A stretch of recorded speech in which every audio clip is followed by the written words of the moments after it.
Deus abençoe a todos. Amém. A graça de Deus possa abençoar cada um de nós. Irmãos, vamos abrir 1 Pedro, capítulo 5, versículo 8. A mesma escritura que lemos no último culto. 1 Pedro, capítulo 5, versículo 8. Podemos? Sede sóbrios, vigiai, porque o diabo, vosso adversário, anda em derredor, bramando como leão, buscando a quem possa tragar. Senhor Deus, Pai, fale conosco, fale mesmo. Nós te louvamos, te agradecemos, e que o Senhor possa trazer continuidade, Deus, à mensagem da quarta-feira, Pai. Que a tua graça se manifeste em nós, é o que nós te pedimos, no nome do Senhor Jesus. Amém. Quero pregar essa noite sobre estratégias satânicas. Se eu não desse este nome, eu diria: vigiai e sede sóbrios. Amém? Antes de a gente pregar, irmãos, deixa eu falar algo para os irmãos. Toda guerra parece boa, porque toda guerra tem um objetivo. Quando nós olhamos para o mundo e falamos de guerras sobre o mundo, a gente pensa que guerra não é bom. Contudo, na guerra espiritual, nós não entramos em uma guerra no sentido de que você inicia uma guerra. Você guerreia para não perder espaço esse a qual Deus te deu. E então, a guerra a qual você adentra é uma guerra para que você consiga prosseguir na caminhada. Porque se você não lutar, você para de prosseguir. Amém? Amém. No entanto, muitas vezes nós temos que parar de olhar para a guerra externa e observar para a guerra interna. Se você olhar, eu já preguei sobre isso, eu não vou falar muito aqui, mas se você olhar Roma, aquele grande império romano, desde o século 4 a.C. até o século 4 depois de Cristo, um império poderoso, nenhuma nação conseguia vencê-lo. Contudo, o que fez com que eles perdessem todo aquele império não foram países, não foram nações, foram os próprios cidadãos romanos que, em guerrilhas internas, em que os problemas internos quebraram os princípios, entre eles a unidade. O povo romano era um povo que tinha orgulho do que eles eram, porque eles eram um. Assim como a igreja da mensagem se alegrava porque era uma. Só que os conflitos internos se tornaram tão grandes que então ela estava toda subdividida. Ela começou a estar subdividida, e então Roma ainda quis buscar guerra naquilo que era exterior, mas eles deveriam primeiro resolver a guerra no seu interior. Ele deveria trazer o espírito de unidade naquele povo que um dia era um. Se você olha para a igreja, quando eu falo a igreja apostólica ela era uma. Isso é Atos capítulo 2, versículo 41. Os pensamentos, a doutrina, tudo era uma. E então surgem os conflitos internos, e não adiantava mais eles chegarem às nações e ganharem aquele povo para Jesus e tudo mais. Como tudo foi muito bom, mas eles começaram agora a não observar para o que estava acontecendo dentro do seio da igreja. E então surge a doutrina dos nicolaítas, e eles disseram: não, eu sou um bispo, eu sou o chefe dos pastores. E então eles começaram a subdividir, começaram agora a fazer com que a igreja se tornasse algo lucrativo, em um sentido. E então eu quero que você entenda, isso aqui só é uma introdução, ainda não estou pregando. E então a igreja começa a se tornar monopolizadora. O que isso quer dizer? A igreja ela começa a ter tal autoridade que ela diz o que as outras igrejas têm que crer. Isso é monopólio. E foi isso que começou na igreja apostólica, após a morte dos apóstolos, evidentemente. Então, eu quero que você entenda. Quando isso ocorreu, então começaram os concílios, então tentaram estabelecer a doutrina da Trindade, só que chamaram a igreja. E a igreja não aceitou a doutrina da Trindade, e se você olhar o credo niceno não fala sobre a Trindade, mas tentaram aprovar a Trindade. E então a igreja, ela se casa com o Estado, e ela deixa de ser perseguida pelo Estado, porque a igreja era perseguida, e ela agora se torna uma igreja bonita, uma igreja grande. Inclusive o primeiro templo em que tem registro é do ano 324. Eu esqueci o nome até hoje ainda existe esse templo, que inclusive é o templo mais importante do catolicismo. E ali no século IV eles fazem um novo concílio.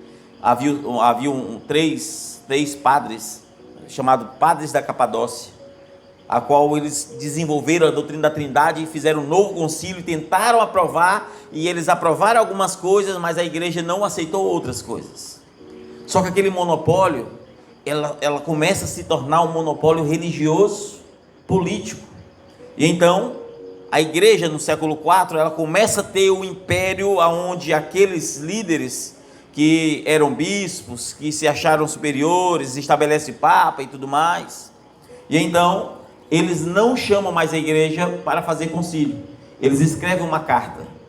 Eles fazem uma carta falsa com o nome de Atanásio. Atanásio havia morrido no ano 373, mas eles escreveram uma carta no ano 500 e alguma coisa, dizendo: Atanásio, esse é o credo atanasiano. E estabeleceram pela primeira vez uma doutrina que diz: a fé católica creia em um Deus em 3 pessoas e 3 pessoas em um só Deus. Seja cidadão católico quem professar, e seja herege quem negar, e aí começa a perseguição aos genuínos cristãos. Eles não perceberam que ali a igreja que antes era perseguida, agora é ela que persegue. E aqueles genuínos cristãos que não aceitaram a monopolização, a estar debaixo de, nós somos a igreja, nós somos o povo revelado, não perceberam que se tornaram a mãe das denominações e das abominações da terra. É exatamente o mesmo quadro que tem acontecido com a igreja da mensagem neste tempo do fim. E o profeta havia dito que isso aconteceria. E cabe a nós permanecermos na palavra. Cabe a nós permanecermos na palavra. Então a primeira coisa que eu digo antes de começar a pregar é: comece a olhar as crises internas. Isso serve como igreja, isso serve como indivíduo. Por exemplo, não é as lutas que você vai ter do lado de fora que vai te derrubar, não, são os conflitos que estão dentro de você. A maior batalha está na tua mente. É ali que Satanás pode te destruir. Não são palavras lançadas, não são atitudes de alguém, não, nada disso pode. Se internamente tudo estiver bem, nada externamente pode te destruir. Mas se internamente você não estiver adequado com os princípios da palavra, então você certamente estará debaixo de algo que não é a perfeita vontade de Deus. Então, o texto que nós lemos diz: sejam sóbrios, vigiai, porque o diabo, o vosso adversário, anda em derredor bramando como o leão, buscando a quem possa tragar. Satanás está buscando qualquer igreja, qualquer grupo, qualquer indivíduo, aonde ele possa tragar. E ele traga com o espírito do engano. Ele traga trazendo doutrinas, trazendo engano, trazendo percepções erradas, trazendo atitudes erradas. Então vivemos em um mundo, irmãos, onde as verdades e as mentiras, elas andam como que juntas.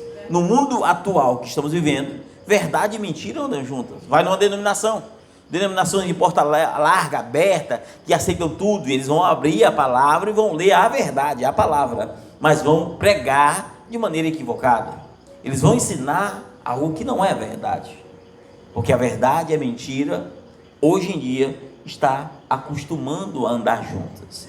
E nós, como a igreja do tempo do fim, não podemos aceitar que a mentira ande junto com a verdade.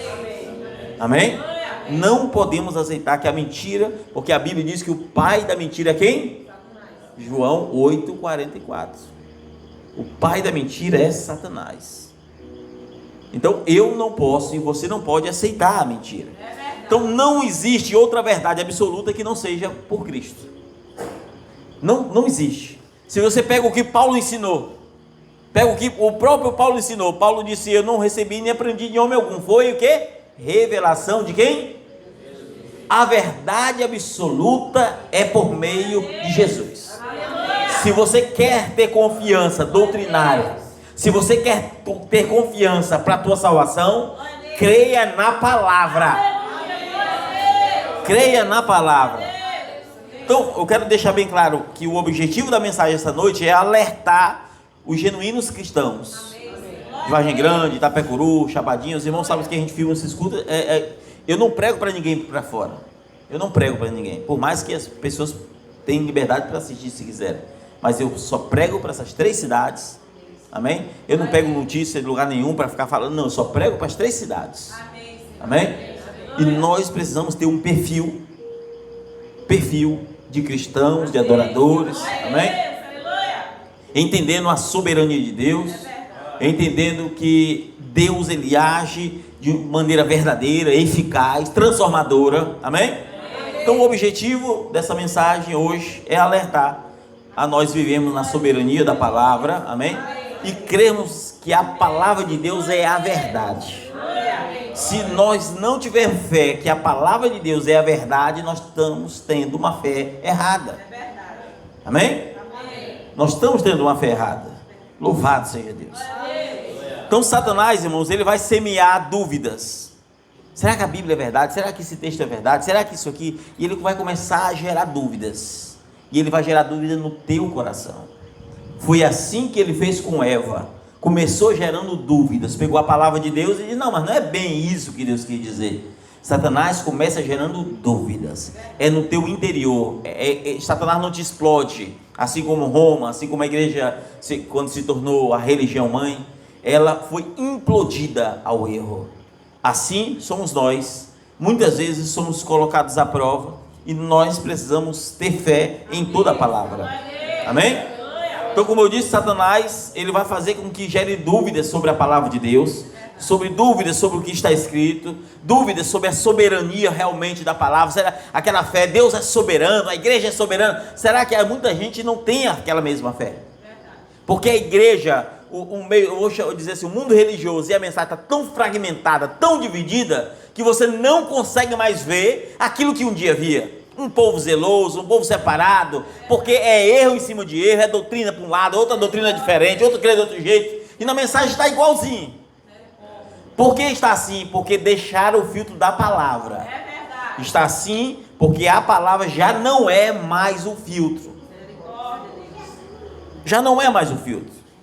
E aí você vai ver que o mundo religioso, irmãos, assim como muitas igrejas da mensagem, eles estão com ensinamentos que contradizem a própria palavra de Deus. E esse é um dos grandes problemas.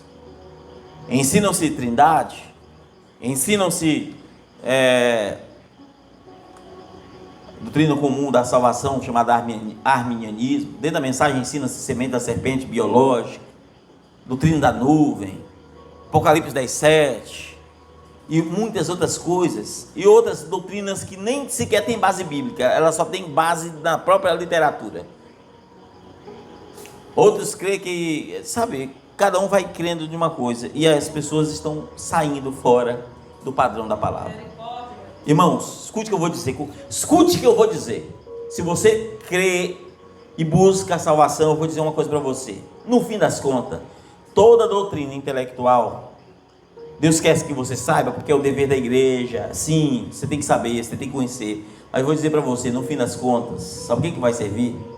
não é nada da tua intelectualidade. Vai ser tua vida com Deus. Vai ser que tipo de vida você realmente tem com Deus. Vai ser a tua comunhão com Deus, como você trata as pessoas, como você olha as pessoas, às vezes nem sequer fala mal, mas como você vê aquelas pessoas. Deus, ele vai julgar tudo aquilo o que nós somos enquanto ser. Enquanto ser. É isso que Deus vai fazer. Então não importa se você tem a doutrina certa, se tiver o espírito errado, não adianta. Mas se você tem o espírito correto, você pode ter a doutrina errada, até que a luz do evangelho brilhe em você. E então, devido a ter o espírito correto, você ficará com toda a palavra. Toda a palavra. Então, no fim das contas, irmãos, o que vai importar são isso. Amém? O que vai importar é isso. Nada é maior do que as Escrituras. Você conhece alguma coisa que é maior do que as Escrituras?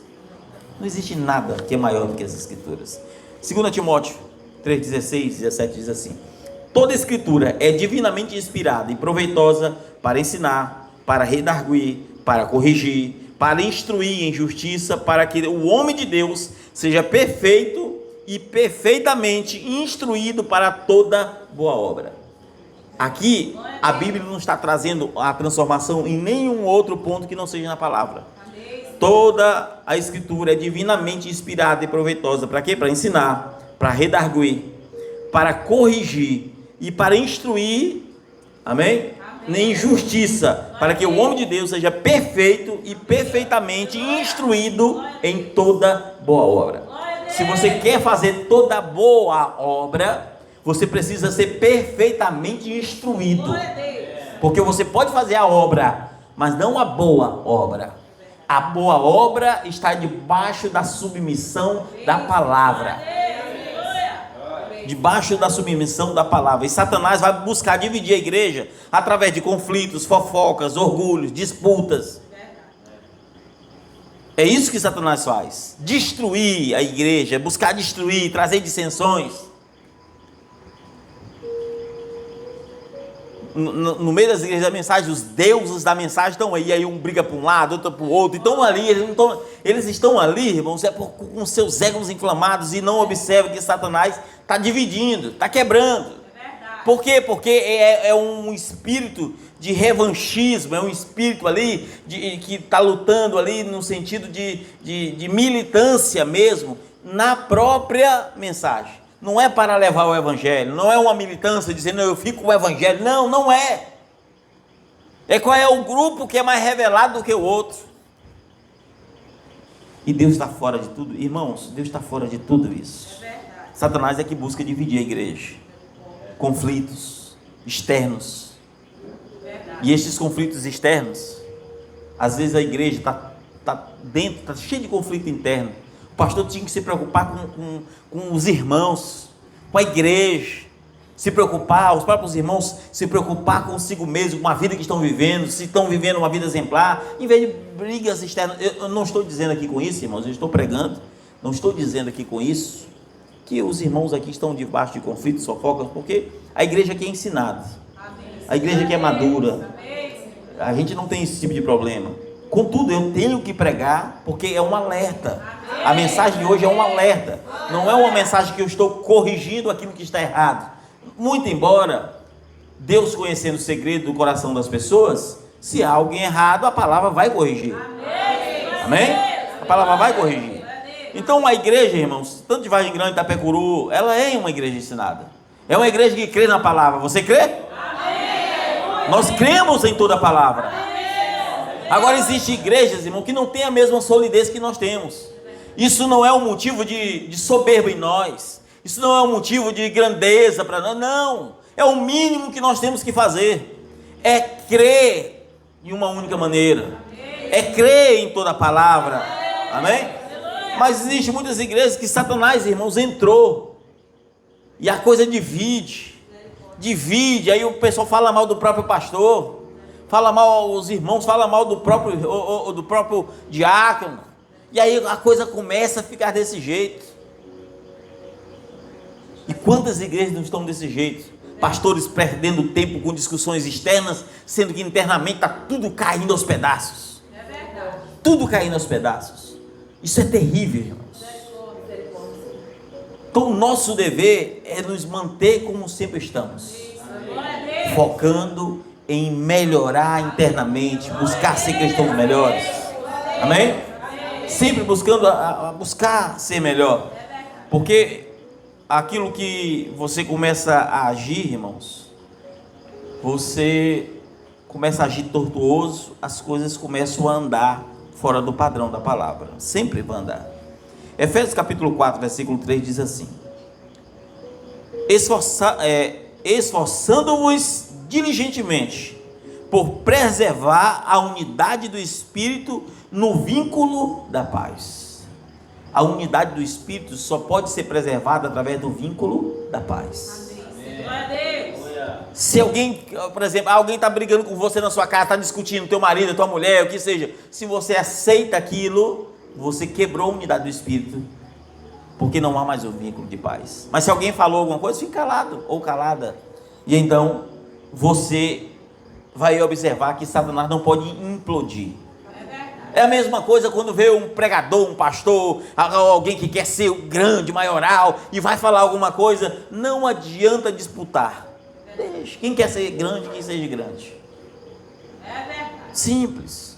O teu patrão, ou então um funcionário, que você é patrão ali, e o funcionário quer te ensinar como deve fazer as coisas. Tem funcionário que é assim, que acha que precisa e que deve ensinar o patrão. E então, o patrão, ele vai buscar ser humilde e ouvir aquele rapaz, por mais que não faça nem sentido o que ele vai dizer. Mas se ele for soberbo, porque não é pela soberba que vencemos, nunca vai ser pela soberba. É verdade. Então a verdadeira igreja, ela vive sempre em unidade da fé. 1 Coríntios 1:10 diz assim: rogo-vos, irmãos, pelo nome do nosso Senhor Jesus Cristo, que faleis todos a mesma coisa, e que não haja entre vós divisões. A igreja de Cristo é uma igreja que crê igual. Não tem assim, essa doutrina eu creio assim e essa eu creio assim. Não, a igreja de Cristo não. Aleluia. A igreja de Cristo não. A igreja de Cristo crê igual a Cristo. Não é igual a religião A, igual a religião B, não. É igual a Cristo. Amém? A igreja de Cristo necessita crer igual a Jesus. Se nós não cremos igual a Cristo, nós vamos crer igual a quê, irmãos? Igual ao quê? Aí um crê de um jeito, outro crê de outro.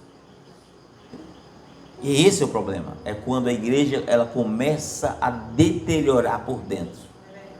Quantas pessoas estão ouvindo uma pregação, às vezes o pregador não é o pastor, aí às vezes você desvaloriza, a pessoa fala uma coisa, aí você fica arrazoando, não, acho que não é bem assim também, não, acho que não foi, arrazoando.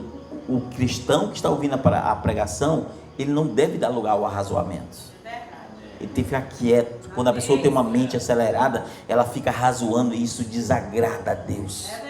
Isso é falta de fé. Se a pregação bateu em você, para que você vai pensar, isso aí é o pregador que está falando de mim? Por que você não pensa, é Deus me corrigindo? Por que a gente vai querer buscar indagações? Então cuidado com os conflitos internos. Tenham cuidado, irmãos.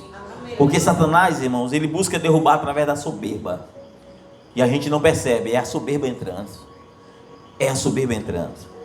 O crente já não ouve a palavra está sendo pregada, a pessoa está pensando em ir para casa, está pensando, será que eu deixei a panela fechada? Será que eu não sei o quê? Sabe, a mente começa a ir para outro lugar. Por quê? Porque ela já não tem mais o vínculo da paz.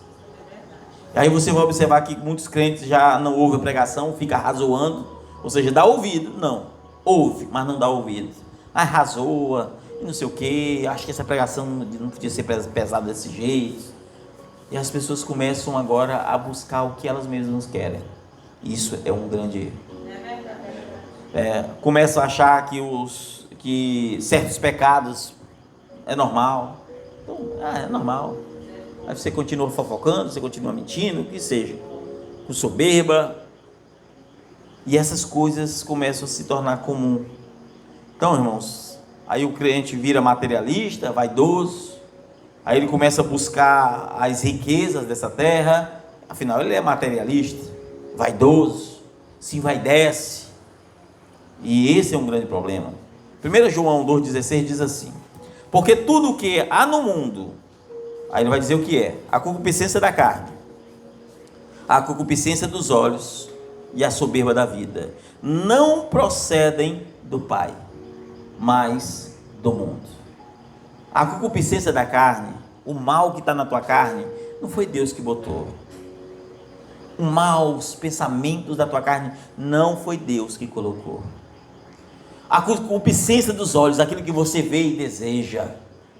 Você olha alguma coisa, você não pode olhar, alguém tem uma vida melhor do que a sua, você já deseja e fica mal por aquilo. A concupiscência dos olhos, ou qualquer outro tipo, não foi Deus que colocou em você.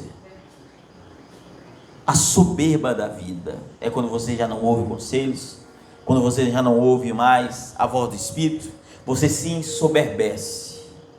Essas coisas não provêm, nunca provém de Deus. Isso provém do próprio mundo que você está. Isso são coisas do mundo. Se é do mundo e não provém de Deus, por que queremos algo que não provém de Deus? Por que estamos buscando algo, irmãos, que Deus está fora de tudo isso aí? Por quê? Por que estamos fazendo isso? Então Satanás, ele distorce a verdade, irmão, de maneira sutil. Satanás faz isso de maneira sutil. E esse é o grande problema. Porque Satanás vai usar pregadores, vai usar um denominacional aqui, vai usar outro para colar, e vai dizer: não é desse jeito não, o batismo não é nome de Jesus não. Não, a Trindade existe sim. E aí você vai observar que ele vai distorcer essas verdades através de jargões, frases de efeito. O pregador não fala nada de Bíblia, não vai pontuar nada na Bíblia, mas ele tem jargões fortes, fala de um jeito para a igreja ter temor, porque a igreja segue aquele pastor e não a palavra de Deus pregada pelo pastor. Esse é um grande problema. É um grande problema. Então Satanás, irmãos, é expert em distorcer a verdade. É expert em fazer isso. Pega um texto que não está dizendo aquilo, mas ele vai pegar e às vezes sequer cita o texto. Está escrito desse jeito. Não, Mateus 28 é isso, Mateus não sei o que é aquilo, e Lucas é assim. E aí cita para não falar do texto, só cita a referência, para dizer que está realmente ensinando alguma coisa. Mas a realidade é que não há ensinamentos. É verdade. Não há ensinamentos. Então, existem muitos líderes que pregam um evangelho distorcido. Isso não é só na denominação não, é na mensagem, em qualquer lugar. E ninguém está livre, nem eu e nem você estamos livres. Eu estou pregando como um alerta, para que a gente fique com a palavra. Para que eu olhe um texto e diga: olha, se o texto bíblico está dizendo isso, eu me submeto ao texto bíblico. É isso que nós precisamos, é ter fé na palavra. E aí você vai observar que muita gente está pregando, muitos líderes religiosos pregando o evangelho totalmente distorcido. Totalmente distorcido. E aí o evangelho é distorcido, mas o que importa é o dinheiro. O que importa é entrar dinheiro, é dízimo, entra dinheiro. Mas não. O que nos importa é apontar para Cristo. Amém? Às vezes o misticismo entra no lugar do poder. É tanto misticismo. Aí você olha misticismo para um lado, é tanto misticismo que o Espírito Santo fica longe daquilo. A igreja não tem poder, não tem dom, não tem cura, não tem nada. A igreja é seca, porque não tem mais nada, só misticismo. Deus quer, irmãos, é que você comece a buscar a presença dele. E ele quer usar você que está vivo. Ele quer usar você que hoje está vivo. Valorize todos que foram usados.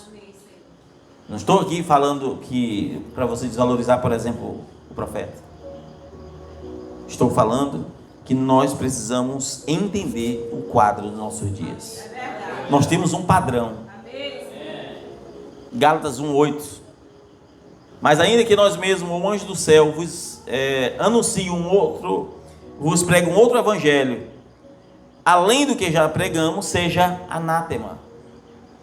Isso aqui é Paulo dizendo: olha, pode vir um de nós, pode vir um anjo do céu, pode vir qualquer um, se pregar um evangelho diferente do que nós temos pregado aqui, é maldito. Aí ele continua dizendo, porque o evangelho que eu recebi, eu nem recebi, nem aprendi de homem algum. Não foi Pedro, não foi Isaac, não foi João, não foi não sei quem, não foi Abraão, não foi José, não foi ninguém que me ensinou, foi Jesus. Nós temos aqui algo bem estabelecido, amém? Agora, onde foi, irmãos, que Paulo ensinou que Jesus é o próprio Pai? Qual é o texto bíblico que Paulo ensinou que Jesus é o Pai? Um texto sequer. Pelo contrário, ele fala o Deus e Pai de nosso Senhor e Salvador Jesus Cristo. Ele fala sobre o reino de Deus e diz que Deus entregou o reino às mãos do Filho, até que ele vai estar aqui como regente, e até que o último inimigo seja destruído, e então ele entregará de volta o reino ao Pai. Paulo está deixando clara a distinção mesmo na eternidade. Então, baseado em que eu vou crer na doutrina do unicismo? Baseado em que eu vou crer que existem três pessoas que são coeternas, coiguais e que formam Deus? Aonde que Paulo ensinou isso? Uma trindade. Onde? Se ele diz que eu não posso receber um outro Jesus, eu não posso receber um outro evangelho, eu não posso receber nada fora do padrão que foi estabelecido. Se há um padrão, por que eu vou buscar um outro padrão? Por quê? Esse é o problema. Aonde é que Paulo ensinou, por exemplo, sobre a semente da serpente biológica? Pegue o texto dentro do contexto e olhe onde ele ensinou. Onde ele ensinou? Você vai ver que ele não pregou nada dessas coisas. Se ele não pregou, irmãos, nós temos que ter cuidado com qualquer nova doutrina que vai surgindo. Amém? Qualquer nova doutrina. Ah, pastor, mas ele nunca ensinou que o Espírito Santo é o próprio Deus. Ensinou. 2 Coríntios 3,17, foi ele que falou. Ah, pastor, mas ele não ensinou que o Espírito Santo é a presença do próprio Deus. Ensinou. Atos capítulo 20, 24, 20, 28, se me falha a memória. Agora eu posso ter errado a referência. Tudo que nós cremos tem que ter a base bíblica. Se nós não tiver base bíblica, nós estamos equivocados, irmãos. É verdade. Então não tem negócio de lero, conversinha, não, é Bíblia. Se não tiver Bíblia, não podemos crer. É verdade. Amém? Amém. 1 Coríntios 10, 12 diz assim: aquele, pois, que pensa estar firme, ou depende da versão bíblica, em pé, veja, ou depende da versão bíblica, diz, vigiai para que não caia.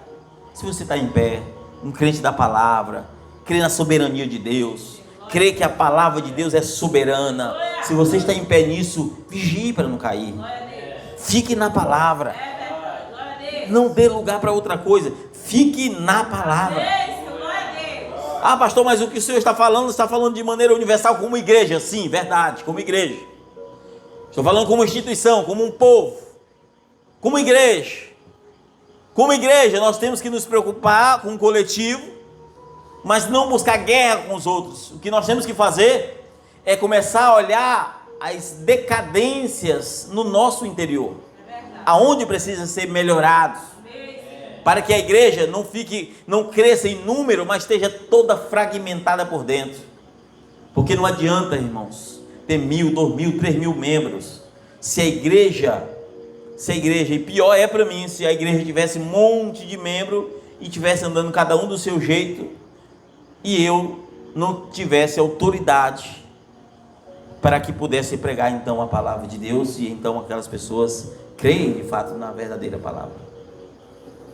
Nós temos que ter um compromisso na palavra. Agora, com indivíduos, esqueça agora o que nós falamos como igreja no coletivo, e como indivíduos. Por que você busca tantos problemas externos? Ah, eu estou lá no serviço, está acontecendo tal coisa. Ah, meu marido, minha mulher, meu filho, não sei o quê. Por que você está buscando tantos problemas externos? Você não está vendo que você vai padecer com isso? Para que você deixa aquilo te afligir? Você vai padecer com essas coisas. Olhe o teu interno. Você lembra que eu comecei falando na introdução que eu ia falar o nome dos Estados Unidos, não sei nem de onde que veio isso, que a igreja, ela era uma, irmãos, igreja apostólica, uma só fé, um só amor, um só princípio. Começaram com doutrinas estranhas. É errado, por exemplo, a igreja ter uma hierarquia? Não, isso não é errado. Porque Deus desenhou o mundo dessa forma. Os anjos, tem os anjos, os arcanjos, os querubins, os serafins. Há uma hierarquia entre eles. Por exemplo, Deus é o chefe geral, o Pai é o chefe geral da hierarquia. Jesus disse isso. O reino é do Pai, ele vai entregar para o reino do Pai. O Pai é maior do que eu. Está lá tudo bem estabelecido. Por exemplo, no reino, por exemplo, se tem uma pedra, as perfeições, a gente chama, né, de perfeições, as qualidades, para ficar mais fácil na sua linguagem, as qualidades dessa pedra é inferior, por exemplo, às qualidades de uma planta. A planta, ela consegue, por exemplo, ela tem mais capacidade do que essa pedra, porque a planta, ela cresce, a planta, ela produz, reproduz. E então vem um animal, e o animal tem qualidades maiores do que a planta, porque o animal agora ele respira, o animal agora tem uma volição, um certo sentido de volição. E então vem o homem, e o homem é mais perfeito. O homem é o chefe da cadeia alimentar. O homem é ali o que está sobre, o que Deus disse para Adão, olha, sobre isso aqui tu vai dominar. O termo hebraico ali é dominar mesmo, os peixes, os animais, tudo estava na mão do homem, porque ele tinha mais perfeições, porque Deus sempre fez isso. Agora a hierarquia na igreja não é que aqui nós vamos coordenar 50, 20 igrejas e o que nós dissermos nessa igreja, não é esse tipo de hierarquia. É uma hierarquia onde a cabeça geral é Deus, a cabeça de Deus é Cristo, não é isso? A cabeça da igreja é Cristo, não é assim que está escrito, irmãos? A cabeça do homem é Cristo, a cabeça da mulher é o homem. Há uma ordem hierárquica, e essa ordem hierárquica é direto com Deus. Então, eu não posso fazer o que eu quero aqui, eu não posso seguir o que eu quero como se eu fosse o chefe da hierarquia. Vocês, por exemplo, estão como que debaixo dessa tutela, contudo eu estou debaixo de uma tutela. Vocês estão entendendo o que eu quero dizer? E essa tutela é sempre direcionada a Deus. Se eu tiro o Espírito Santo daqui, acabou tudo, irmãos. Se eu começo a agir da minha maneira, de não, mas bora passar, eu sei que isso aqui não está batendo com a palavra, eu sei, mas bora, vamos passar a mão aqui, não, a gente só não fala para os outros. Não, a gente só guarda esse segredinho aqui, eu sei que não está batendo na Bíblia, mas eu não vou ensinar para o povo, porque senão eles podem perceber que eu estou voltando atrás. Deixe as tuas fraquezas para lá. Amém. Deixe a tua vaidade para lá. Deixe o teu ego para lá. Isso não te levará para lugar nenhum, a não ser o inferno. A não ser o inferno. Eu posso voltar atrás 1000 vezes se for necessário. Quantas vezes for necessário dizer eu errei aqui, eu estou errado aqui. Porque a mesma atitude hoje pode ser certa, outra pode ser errada. Há coisas que está muitas vezes além da capacidade do homem de entender, porque o homem entende como preceitos, mas Deus vê como princípios. Deus olha o que está dentro do coração do homem, o que está dentro do coração. E a realidade, irmãos, que o crente da palavra fica na palavra. Se há um povo que crê na palavra, somos nós. Se há um povo que crê em toda a palavra, somos nós. Nós temos que crer em toda a palavra. Aí você vê que na hora que é para vibrar, aí você vê que até para abrir a boca nessas horas, porque não tem vigor na alma. É uma fé, assim, às vezes nós somos autor da nossa própria fé. É assim, se for você para pregar, o culto vai estar muito bom, porque é você pregando. Mas se não for, você vai sentar ali ou aqui, então você está sentado ou sentada, então você vai ouvir, mas você não vai participar com tanto vigor, porque não é você participando. Mas se for você puxar uma oração, a oração vai estar uma bênção. Mas se não for você na oração, você vai estar ali meio assim. Por quê? Porque não é você. Ei, Deus não é tonto.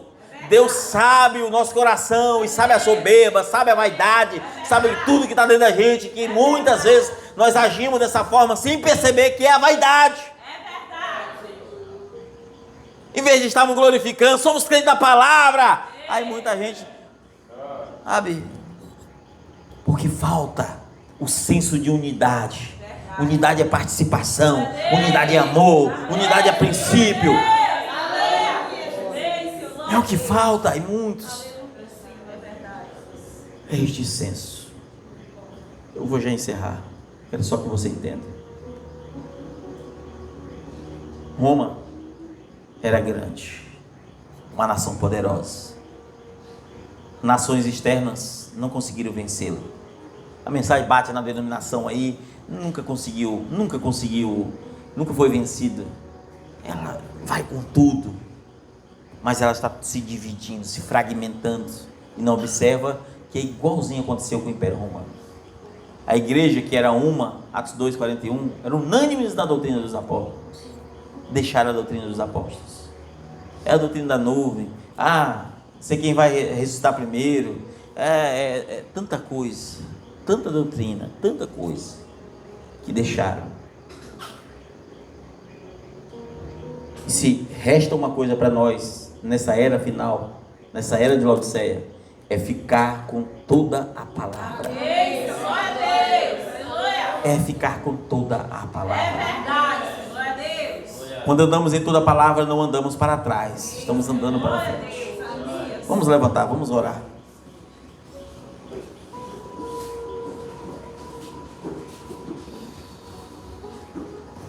Senhor Jesus, obrigado, Deus, por mais este culto. Obrigado, Deus, por mais essa oportunidade. Senhor, o Senhor que é santo, o Senhor que é bom, o Senhor que conhece cada mente e cada coração. Pai, eu não sei os conflitos internos que os teus servos e servas possam estar passando. Eu não sei os problemas que eles contam apenas para o Senhor, Deus. Mas o Senhor, esta noite, está alertando. Está alertando, Senhor, para fechar as brechas, para não deixar Satanás, Deus, para não deixar com que ele possa implodir as bases da fé dos teus servos e servas. Transforma cada coração esta noite e abençoe cada um de nós, no nome do Senhor Jesus. Amém. Amém? Amém. Amém.